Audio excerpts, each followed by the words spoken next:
Tonight, 2 people have been arrested in connection with the quadruple homicide on Carry the Kettle, Nakoda Nation. The province's next legislative session will begin on Budget Day, but the opposition says it's time to start now. And a Saskatchewan music legend creates a one-of-a-kind fiddle.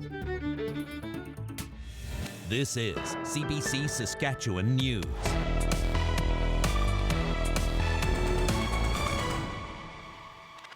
It is Wednesday, February 19th, and the CBC Saskatchewan News starts right now. I'm Ethan Williams. Thanks for joining us. 2 people have been arrested following the shooting deaths of 4 people on Carry the Kettle, Nakoda Nation earlier this month.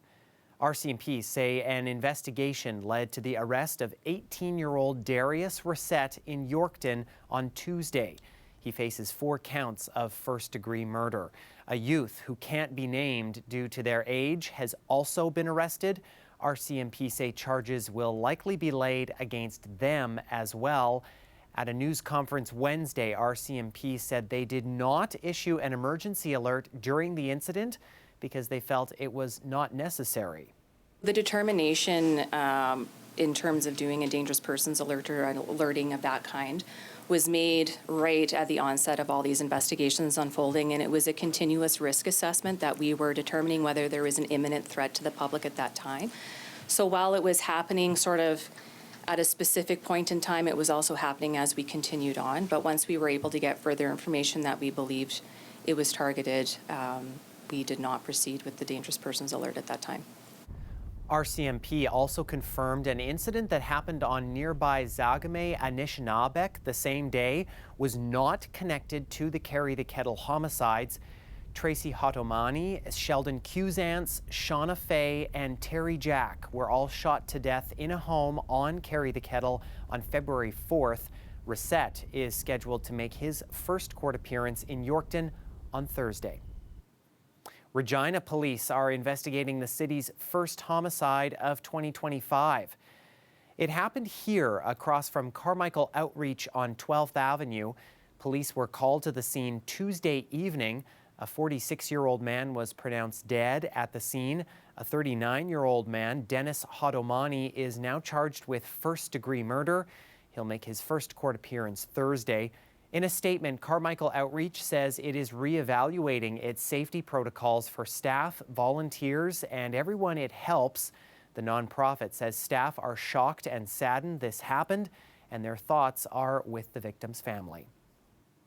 The provincial government says the legislature won't sit until March 19th. That's also when the province's budget will be presented. But as tariffs imposed by the U.S. continue to loom, the official opposition wants that session to start sooner. Alexander Kwan reports. If there ever was an all-hands-on-deck moment, it's this. The Saskatchewan NDP says the provincial government needs to get back to work sooner than Budget Day on March 19th. Leader Carla Beck says the threat of tariffs means the province needs to be ready to respond. Opening the legislative session with the budget is allowed, but it's rare a government doesn't face questions beforehand. Not only are we not seeing an emergency session, we are seeing 2.5 weeks less accountability at a time when I think we need more. U.S. President Donald Trump says he plans to implement a 25% tariff on all Canadian goods and an additional 25% tariff on steel and aluminum imports as early as next month. Beck says the legislature's planned return date would be after those tariffs go into effect. People want to be assured that all 61 members on both sides of that House are doing absolutely everything that they can. Premier Scott Moe, meanwhile, has just returned from a trip to Washington, D.C. and Mexico, attempting to strengthen trade ties. On Wednesday, he defended his government's decision. We'll have much time to talk to the leader of the opposition and the various critics that they have. I would suggest that they are not influential in the Trump administration, and we need to take the time that we have now to engage with those that are. Moe says the U.S. will continue to be Saskatchewan and Canada's largest trading partner, but the province is starting to look at diversifying its trading options. Moe said the upcoming budget will deliver on his government's promises. The NDP say they want to see what that actually means sooner rather than later. Alexander Kwan, CBC News, Regina. Regina's Al Ritchie Community Association is getting a big financial boost to help provide its residents with basic necessities. Sask Gaming is providing a $25,000 sponsorship to the organization. It will also become the official sponsor of the Community Association's Second Chance clothing shop. The money will help provide more clothing to people in need, as well as food to families and individuals, and recreational programming. The association's executive director says the money will make all the difference. For clothing and food specifically, over the course of the last 4 years, we're talking about exponential growth. Like literally, we were doing 50 families 4 years ago. Now we're doing thousands upon thousands of families every single month. And so the amount of need, but it's also the more people learn to identify us as a place that they can trust and show up to be able to be there every single day. We've now built those relationships up where they want to show up and they know our door's not closed. They know they can come in, they know they're going to be served. This money comes at a critical time. Less than a month ago, the organization lost out on a $10,000 grant from PV Mart. That funding went away after the farm goods retailer announced it was going out of business. The Notre Dame Hounds are set to leave their hometown in Wilcox after almost 4 decades. And as Liam O'Connor reports, the Saskatchewan Junior Hockey League team is ready for a new start in Warman. Biors to Nick Jean, off the post and he scores! The Notre Dame Junior A Hounds have called the town of Wilcox home since 1987. But nearly 4 decades later, the private school that ran the program says its priorities and business model have changed. And it's time for the team to move on. You know, I think it's a little bittersweet. Like people knew that the business side of it was a struggle. And we knew eventually that if things didn't change, we could be here at this point. So now, after playing in Wilcox about 45 kilometers southwest of Regina, the Hounds are set to move to Warman, just outside of Saskatoon, for the next Saskatchewan Junior Hockey League season. Notre Dame's hockey development director says Warman is one of the fastest growing hockey communities in the province and would be a good home. The league has already approved the move, but it won't be official until Warman City Council signs off on it. That final decision comes in March. This plan is also contingent on a successful season ticket sale and corporate sponsorship drive in the community, all of which will likely take place over social media in the coming weeks. The SJHL says Warman has been asking for the league to expand there for a year. The traditions are things that we want to build on, but I think with that we want to build a fan base and build and keep that excellence within our community and within this team. Warman is also considering upgrades to its arena if the deal is finalized. That could include more seats.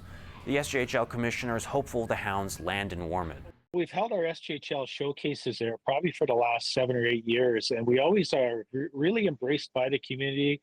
We have very good community support and interest. We have great attendance at our games. League Commissioner Kyle McIntyre also confirmed the decision to relocate the Hounds came after Notre Dame changed leadership and reassessed their program. Regardless of whether Warman takes the team, Wilcox will not have a team next year either way. Liam O'Connor, CBC News, Saskatoon. Well, it might be cold out, but all the snow we have is making for some great days for snowmobiling. One sledding group near Kelvington is hitting the trails soon. It's hosting a snowmobiling fundraiser this coming weekend. So this is a provincial festival which is held in a new community every year. It changes throughout the whole province. And this year our scheduled events is like Friday night from 4 o'clock till midnight. We've got, registration guys can come in and check in and get registered. They're all registered online ahead of time. It's just a matter of checking in. Supper, we're gonna have at 6 o'clock, supper and salads. Just kind of a light evening social gathering. So a lot of these people, that's the only time they see each other is at the festival. So just meet and greet and talk to everyone, catch up on the past. And then we're going to have some bucket draws and some silent auction items out there guys can look at, start bidding on. And then we're going to have some lumberjack games. We're going to do some log sawing events, stuff like that. Just kind of some fun games with not the real tools. We'll just have some plastic foam axe throwing, stuff like that. So we like to promote the safety of the sport, the sustainability of it, access to land that you would normally not otherwise see. And, we're fortunate enough that we're actually putting up some points of interest. So a little plug out there to anyone coming out, go check out the points of interest along the trail system. They tell a lot of the story of the history of the past. And that's what we're trying to preserve, the history of what's going on with old homesteads, old logging roads, old logging sites and all that, old sawmills, stuff like that, trying to preserve the history so we can showcase the hardships that our people that came to the country in the first place, what they had to endure just to get us to where we are today. And without seeing it firsthand, it's pretty hard to understand what those people endured in these remote areas, because they were all throughout the whole province. So it's interesting.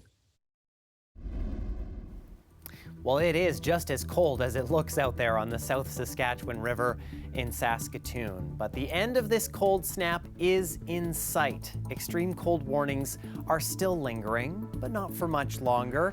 Things will start improving Thursday with a significant warm-up expected on Friday. Riley Lachuk has the details in your forecast you've all been waiting for when we come back after the break. Stay with us.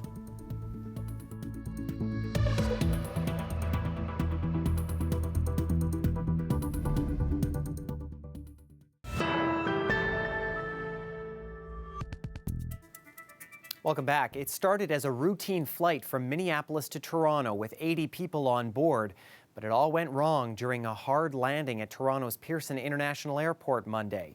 Lauren Bird walks us through the timeline of Delta Airlines Flight 4819. 11:34 a.m. local time, Delta Flight 4819 takes off from the Minneapolis-St. Paul International Airport after a 64-minute delay. After about an hour and a half in the air, at about 2 p.m. Eastern, pilots get the all clear to land on runway 23 from air traffic control. Clear to land, 23, Endeavour 4819. These audio clips haven't been independently verified by CBC News. The airport had been under pressure all weekend, dealing with 2 heavy snowstorms in just a few days. Winds were gusting up to 60 kilometers an hour at this time. Reports indicate there was a crosswind for sure, and it was a gusty crosswind of about 10 knot increments. Earlier that morning, Pearson Airport tweeted, "The snow has stopped coming down, but frigid temperatures and high winds are moving in. Our airfield team has continued their work throughout the night to clear critical areas so planes can safely arrive and depart." At 2:13, the plane touches down on runway 23. Oh no. The plane caught fire, its wing snapped off, and it flipped over. We have a huge emergency on 23. We need crash fire rescue on the runway. The plane came to a halt upside down. Then came the race to get out. Drop it! Come on! The 80 people on board clambered through debris to find their way onto the runway. I was just in a plane crash. Oh my God! At 2:58, Toronto Pearson says emergency teams are responding. All passengers and crew are accounted for. Police, fire crews, and paramedics arrived on scene. Incredibly, no one died. At 4:33 p.m., Delta says that several people had been taken to hospital, most with minor injuries. Our primary focus is taking care of those impacted. And by 5 p.m., flights at Pearson had started moving again, though 2 runways remained closed. There are still a lot of questions about how and why this happened. An investigation by the Transportation Safety Board of Canada is underway.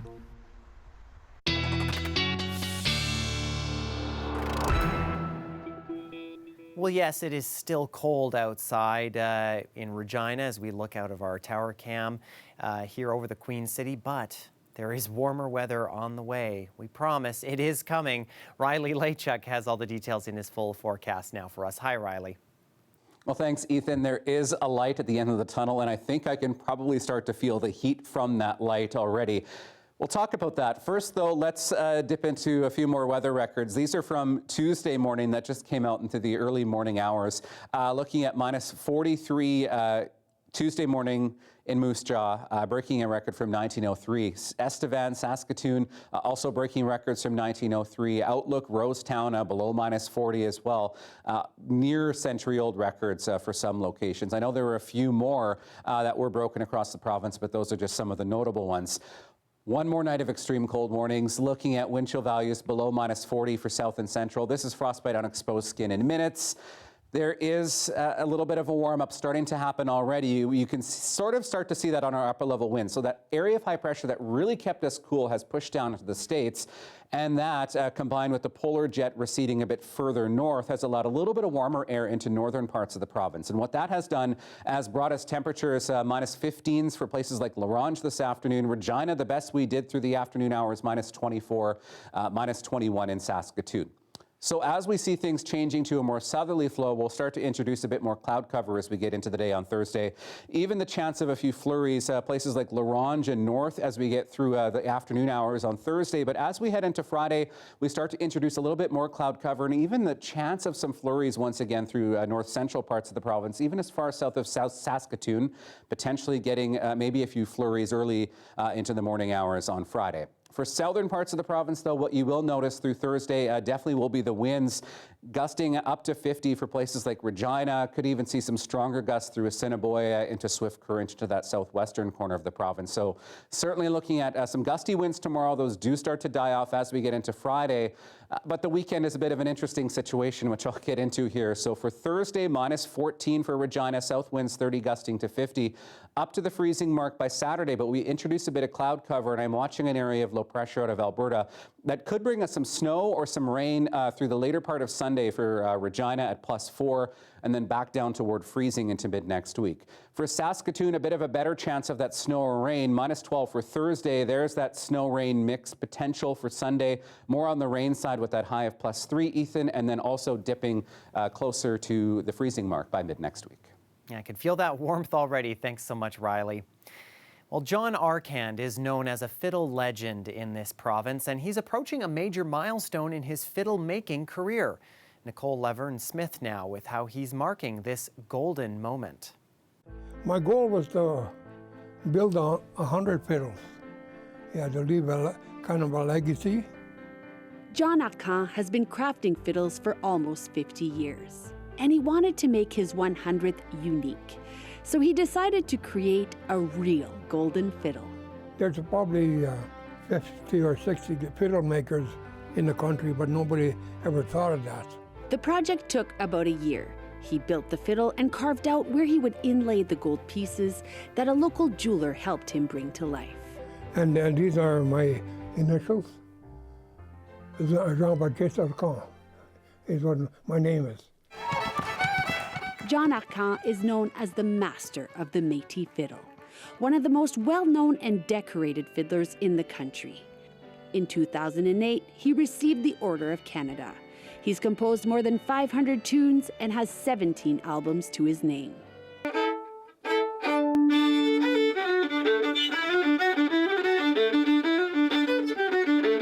I dreamt this, how to make this whole pattern here, and when I got up, I drew it out on paper. Yeah, and it worked out.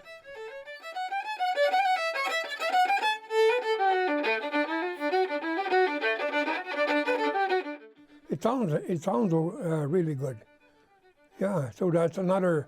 I didn't think so much weight added to it would affect the sound, but it don't. So that was good. Arcand has been living and breathing Métis fiddling all of his life. A thing that was expected of you when you were young, because everybody played the fiddle for entertainment. And that's before the days of electricity, telephones, all that kind of stuff. So the only entertainment them people had was to play an instrument, whether it's piano, guitar, fiddle, and everybody used to dance. He expected his 100th fiddle to be his last, but since then he hasn't been able to stop himself. He finished his 101st, is working on his 102nd, and has the wood for his 103rd. And I can't do this in the house because my wife would kill me. Arcand is proud of all that he's accomplished. You're leaving a legacy behind. Like, I think that's quite important, especially for young people.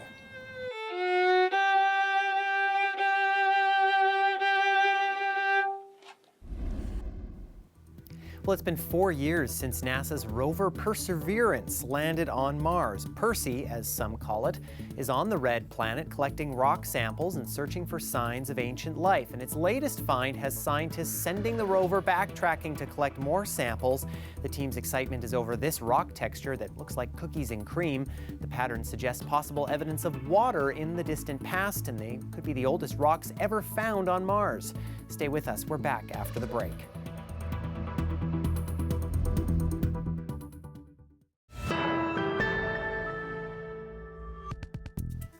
The federal government has announced a plan to build a 1,000-kilometer high-speed rail network between Toronto and Quebec City. Today, I'm announcing the launch of ALTO, the largest infrastructure project in Canadian history. A high-speed rail network between Quebec City and Toronto with stops in Trois-Rivières, Laval, Montreal, Ottawa, and Peterborough. The design phase is billed at $3.9 billion. The all-electric trains will be expected to reach speeds of up to 300 kilometers per hour, cutting travel time in half. The project is expected to take 6 years. The funds will only be allocated at the end of the design phase, which could take 4 to 5 years, so a future government could possibly modify or cancel the project. The federal government says it has purchased 500,000 doses of a human vaccine to protect against bird flu. The shots are meant for those most at risk of being exposed to the virus from infected animals, like farm workers. Health officials say the vaccine is not for widespread use, and the risk to the general public is low in Canada. The country reported its first human case in November. The avian flu virus has infected nearly 70 people in the U.S., including a death. There's also concern over the spread of bird flu to other animals, including cows, in the United States.